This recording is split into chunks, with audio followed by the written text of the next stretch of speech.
Welcome to the MeMyddleton Show, a place to encourage neo-spiritualists to laugh, love, and learn, while we virtually walk through topics of the spiritual, magical, natural, and occultic worlds. I am your host, Evina. You have now entered the MeMyddleton Show. Welcome back to the MeMyddleton Show. In this episode, we're going to talk about feeling, the way of an empath. And in this episode, we're going to talk about what an empath is and the various types of empaths. But before I get into that, I want to look at empathy. Well, what is empathy? Empathy is defined as the ability to understand and share the feelings of others. It comes from the Greek em, which means in, and pathos, which means feeling. So you're in feeling. Basically, you're understanding and sharing feelings of others. Everyone who are, decent human beings can understand that.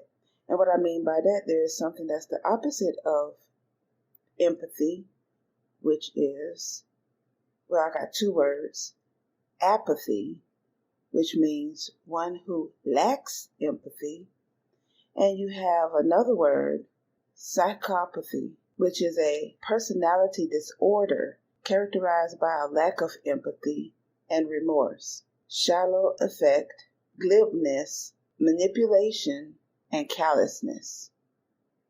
So I'm not talking about folks like that who either can't help or choose to not have or show empathy.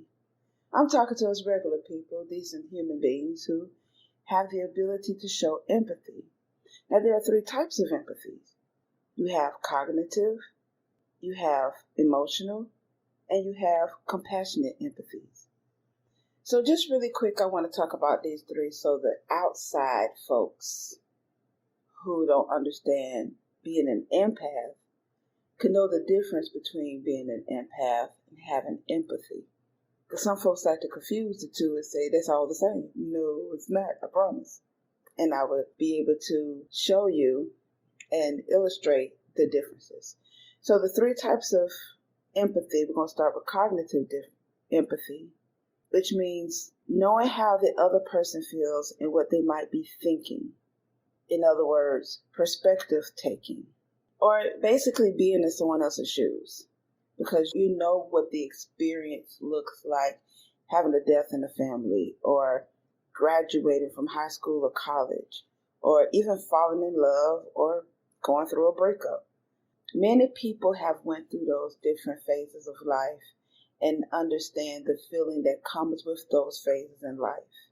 But now that you see the perspective of someone who has went through these different phases in life, you cognitively see what's going on with the emotion that comes with these different phases in life, which takes us to emotional empathy, in which you are feeling physically along with the other person, as though their emotions were contagious. Basically, you can see that the person is crying or understand the pain that they're going through, and it jerks that same emotion within you. For example, you see somebody stub their toe. Oh my God. Although you didn't stub your toe, but because you have stubbed your toe before, cognitive empathy, you know that life experience of stubbing your toe, you have that memory of what it feels like to stub your toe. Ooh, you gotta cringe. Your toes might even curl up. Like, oh my God, I don't want to experience that again. But you see someone else stub their toe, you cringe right along with it. Or watching a horror flick and you jumping in fear. Or watching a dangerous stunt, you're clutching your pearls. Or your skin is caught up in the zipper. You understand what that feels like because you've experienced those feelings before, and it might jerk that feeling within you. You're not personally experiencing it, but because you remembering what that experience feels like, you go along with them in their experience and their emotions. They're crying, you crying. They hollering, you hollering. They laughing, you laughing. It wasn't your experience, but because you're witnessing them, and it jerks that emotion inside you. Which leads us to compassionate empathy. Basically understanding one's predicament plus feeling with them, and are spontaneously moved to help when needed. For example, someone is crying because they experienced a death in the family. Now you're sad along with them because you know what death in the family feels like. And you want to offer help, maybe offering a hug, offering your condolences. Someone is going through a very difficult time in their life. They lost a job, they lost their girlfriend or boyfriend, or they don't know which direction to go in life. And you experiencing that particular life journey that this person is experiencing, you might offer to tell your personal story that's similar to their situation, which might offer a bit of hope or a solution to their situation. Or you might even offer a donation, whether if it's monetary or your time and energy. You might have experienced homelessness before, and emotionally you know what it's like to be homeless, the emotions that come with homelessness, despair, helplessness, anger, sadness, hunger, whatever else that comes with homelessness. And you see somebody who's homeless, you might want to offer some money. You might want to offer your food. You might want to give them information to a shelter program. So those are the three different types of empathy. Now I want to go into the difference between empathy and being an empath. Something on a completely different level. So what is an empath? An empath is someone who is highly attuned to the energies and feelings of people and things around them. Now, I know you're probably saying, well, Evie, you just described that with the three different empathies. No, this is what I mean. That's the difference between empathy and being an empath. With empathy, you're looking at the person crying. You saw the person stub their toe. You see the person is emotional, and it moves you to wanting to help them. Now, for an empath, you might see someone who looks happy. How golly gee whiz, thank you very much. And they're putting on their customer service face, or they're putting on this face, and they're great actors and actresses too. To anybody else, they would never know what's going on with that person. But an empath can easily feel or see what's really going on. And an empath who is truly or highly attuned to that person's energies or that person's feelings, the empath might call out or pull the person to the side. You're in deep pain, aren't you? Like, you're crying. Someone must have passed away who you really love deeply, because it feels like a great loss within you, and I feel like crying with you. No one will be able to point that specific out unless you're an empath. That is the difference between empathy and being an empath. And for this episode, I want to talk about the various types of empaths.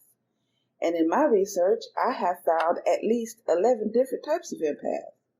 Don't worry, I'm not going to bore you with all of the 11 different types. But I would like to point out at least 4 of them for you. The first type of empath I want to talk about are the emotional empaths. The emotional empaths are the very people that I just described earlier. Being able to look at someone who's acting like they're happy and know specifically the emotions that they're experiencing for real. Like the example I gave, someone who is seemingly happy and having fun, but deep down inside they're toe up because they had specifically a loss in their family. And the emotional empath can pick that up. The challenge that an emotional empath faces is not being able to distinguish the difference between their own emotion and the emotion of the person that they're picking up from. And unfortunately, they often take on and feel the emotion of that person around them as if it was their own feeling. And it had nothing to do with them. They're crying and sad because somebody died, but no one they know personally passed away. At least not recently. They're not even remembering a person that they love that passed away. They're not even thinking about it. But now all of a sudden they're crying because they feel a loss. Someone passed away. But ain't nobody passed away for them. They're feeling the emotion of the person that's in their vicinity, that's close to them, that they're looking at and see that they're the one that's hurting with the death in the family. So to help with that, my suggestion is to learn how to prioritize yourself and say no. So if you have somebody want to come to you with their woes, and it might sound mean, like, I want to help them.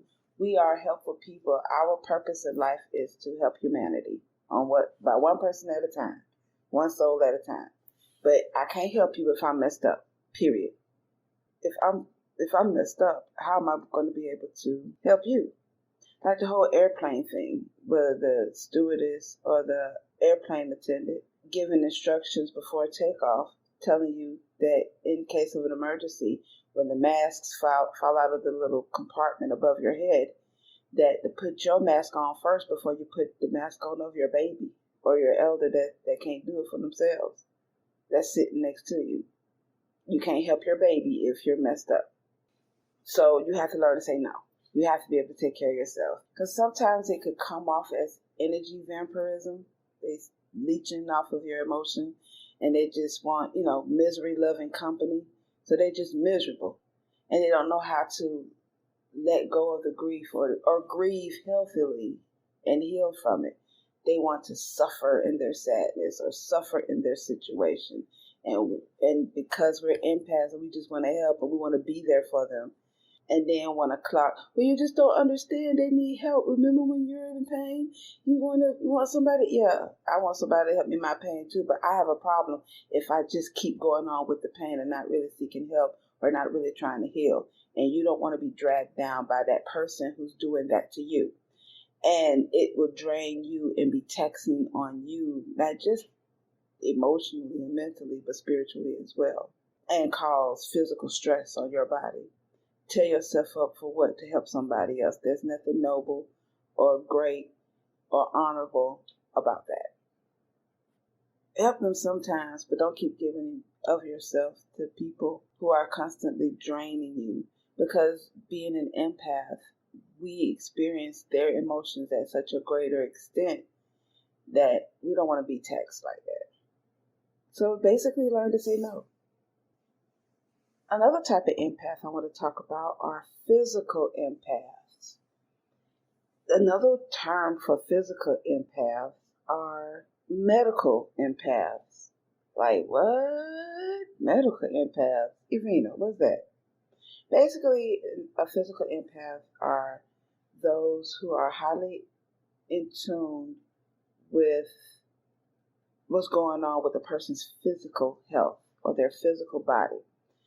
At one point, I had a client who wanted me to look at her husband, and I noticed freckles on his heart. And I was trying to understand why Spirit is really showing me his heart specifically. They're not letting me look at anything but his heart. And what's so special about these dots or freckles on his heart?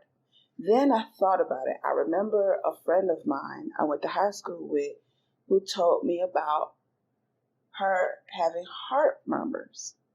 And what a heart murmur is basically you have holes in your heart, little pinholes in your heart that makes the heart not work at its greatest capacity, basically leaking.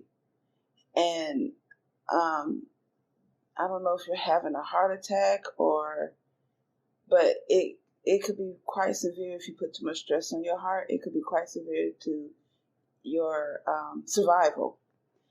And I'm not fluent in what a heart murmur is, but it's not very good for the person's survival, especially when your heart is too stressed, like you're working out too much, or your heart is pumping You're doing whatever physical that makes your heart pump too much and all the blood start oozing out your heart because there are holes in it. And it reminded me of one of the Little Rock 7 during the Civil Rights Movement, where there were 7 African American students during desegregation, quote unquote desegregation, and they were going to the high school in Little Rock, Arkansas, and it was a whole thing about, the white students didn't want these 7 black kids up in their school, to the point the National Guard was there. It was that big. And one of the members of the Little Rock 7 had a heart murmur. And watching this movie about it, when I saw the girl, she started not fainting, but she started slowly falling down and grabbing her chest, and you could tell it was a medical issue happening. And that's when I first learned what a heart murmur is. Fast forward in high school, I found out that one of my friends have heart murmur.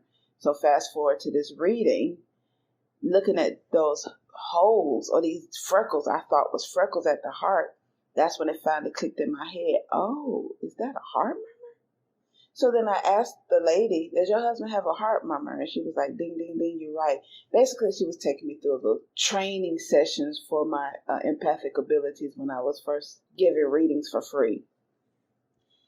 So that's what a physical empath can do. They can look at a person's physical body and tell exactly what is wrong with them. They will be perfect in the medical field.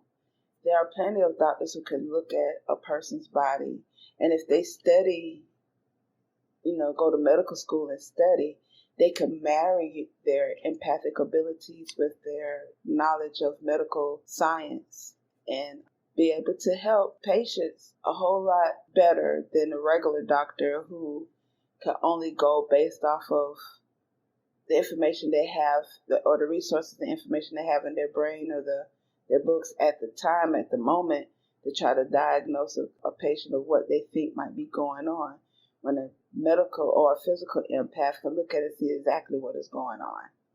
The problem with that is that a lot of times that whatever is going on with the person or the patient or the client before them, they tend to take on that problem, not literally having those issues, but kind of feel some of the pains or the ailments that comes with that issue. Like, for example, with the heart murmur, your chest might start hurting, but you ain't got no holes in it. You're not all of a sudden having pinholes in your heart. You don't have heart murmurs. If you didn't initially have a heart murmur, you're not going to automatically have a heart murmur because you see a person's heart with pinholes in them. That's not what I mean. But you might start having those physical pains or those kind of ailments that you feel temporarily because you're around that person who actually has it. Or you might have tingling in your legs, like a kind of numbness feeling, but with the person that you're around might actually have very poor circulation in their legs. They have it for real, but you're experiencing the result. But you will make a great doctor or health professional or an energy healer with being a physical empath. The third type of empath I want to talk about are animal empaths. And what is an animal empath? You often feel more connected to animals than you do to humans, and are perfectly content with spending the day curled up with your pet. You can basically understand the emotions or be able to communicate actually with animals. And even if you're not an animal person, or you like animals but never owned a pet or never owned certain types of animals that you wouldn't own in the city. For example, if you live in an urban community, you're not going to own a cow, but you can understand the feelings of a cow all of a sudden. Which leads me to story time. I mentioned this story in the Spiritually Inspired podcast hosted by Sarah Ray. I shared this story about my experience with cows. So here's the same story. My husband was a truck driver, and we were in Southern California driving through the country. And while he's listening to NPR on the radio, in the truck's radio, I'm listening to the music in my phone, on my headphones, listening to Little John and the East Side Boys, listening to their song, Get Crunk. On the right side of us, as we're going down the highway, is this huge field of hundreds and hundreds of cows. And far in the back of the field, way away from the street or the highway, is this manufacturing plant. And I wasn't paying attention to the cows. I'm listening to my music. And I remember specifically we got to the part of the song, if anyone is familiar with Little John and the East Side Boys, and if anyone is familiar with the actual song called Get Crunk, and if you're not familiar, if you'd like to listen to that song, look it up. But there's a part in the song, in the middle of it, where he says, get crunk in this bitch, start pushing this shit. Get crunk in this bitch, go wild this bitch. So I'm having flashbacks of being in the clubs of ATL. And I'm having my own personal party in my passenger seat of the truck. While my husband looking at me, rolling his eyes, looking at me, being silly and acting crazy. He's listening to NPR, listening to something educational. So when it got to that particular part of the song, keep in mind, I'm feeling great. I'm feeling crunk, as Little John has his magical powers of making you feel instantly. And then all of a sudden, I felt this immense emotional despair, depression, hopelessness. And it was, the line of thought was, or the emotional thought was, it is hopeless. No one cares. No one is going to come and save me. And once I go through that building, I will not come out alive. That was the line of thought that was going through me. And I unbuckled my seatbelt, bursting into tears, running to the bunk, threw myself on the bed bunk in the back of the semi, and I'm boo-hooing, like I'm crying like I lost my dog. And my husband, of course, being extremely worried about me, seeing me getting emotional all of a sudden and running to the back, he pulls the truck over, running to me, baby, what's wrong with you? And I'm like, I don't know. I mean, I was messed up. And at that time, we were already into crystals and stones, and we happened to have a hematite with. But for me, it was basically for me because I was very quick to be quite floaty and become quite emotional. So to ground me, he reached in the drawer, grabbed the hematite, and put it in my hand. And I calmed down eventually.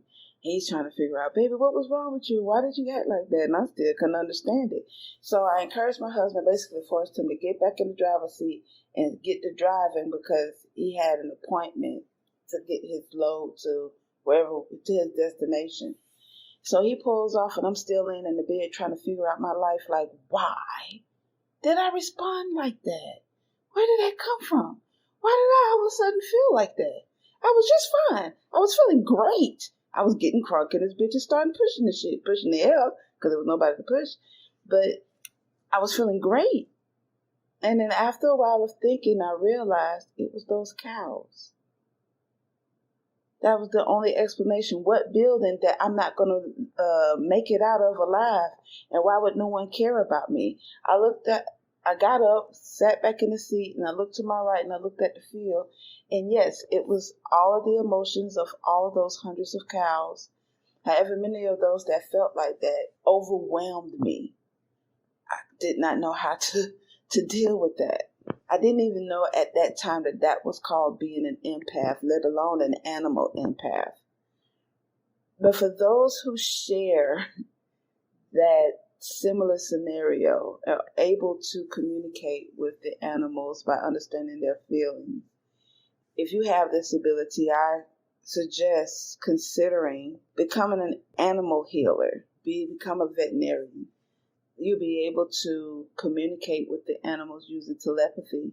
That's like the next level up of in your evolution of being an animal empath. You start off by feeling what they're going through, and then evolving up to, if you are not already there, evolving up to being able to communicate with them telepathically, and being able to look inside of them with the physical empath abilities to see what's going on with their health, or their mental, physical, or spiritual health, and be able to help the animals.